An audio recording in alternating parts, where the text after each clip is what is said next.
રૂપાલા સામે ક્ષત્રિય સમાજનો વિરોધ યથાવત જોવા મળ્યો છે। સુરેન્દ્રનગર બાદ થાનગઢમાં ક્ષત્રિય સમાજ દ્વારા વિરોધ કરવામાં આવ્યો। રૂપાલાની ટિકિટ રદ કરવાની ઉગ્ર માગણી કરવામાં આવી। ટિકિટ રદ નહીં થાય તો ભાજપ ભોગવવા તૈયાર રહે તેવું કહેવામાં આવ્યું છે। અનેક ગામોમાં ભાજપ નેતાઓને પ્રવેશ નહીંના બેનર લગાવવામાં આવ્યા છે। ક્ષત્રિય સમાજના લોકોએ રેલી યોજી આવેદનપત્ર પાઠવ્યું।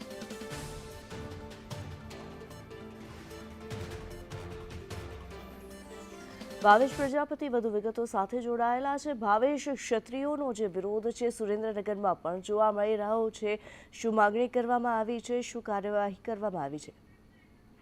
ચોક્કસ કિનરી, પરસોત્તમભાઈ રૂપાલાના નિવેદન બાદ સમગ્ર ગુજરાતમાં એનો રોષ છે જોવા મળી રહ્યો છે, જેમાં સૌથી વધુ રોષ છે સુરેન્દ્રનગર જિલ્લામાં જોવા મળી રહ્યો છે। અગાઉ પુતળા દહન, કલેક્ટરને આવેદન તેમજ મોટી સંખ્યામાં ક્ષત્રિય સમાજના લોકો તેમજ મહિલાઓ ભેગા થઈને એક સંમેલન છે એ કરવામાં આવ્યું હતું, જેમાં વધુ એક થાનગઢના જે ક્ષત્રિય સમાજ તેમજ કરણી સેનાના યુવાનો છે એના દ્વારા આવેદન પત્ર આપવામાં આવ્યું છે। તમામની એક જ માંગણી છે કે પરસોત્તમ રૂપાલાની ટિકિટ છે એ રદ કરવામાં આવે। જો રદ કરવામાં નહીં આવે તો ભાજપ છે એ ભોગવવા માટે તૈયાર રહે। એટલે આગામી સમયમાં શું થશે એ તો આવનારો સમય જ કહેશે, પરંતુ ક્ષત્રિય સમાજની હાલ એક જ માંગણી છે કે રૂપાલાની ટિકિટ છે એ રદ કરવામાં આવે, નકર ઉગ્ર વિરોધ છે એ કરવામાં આવશે।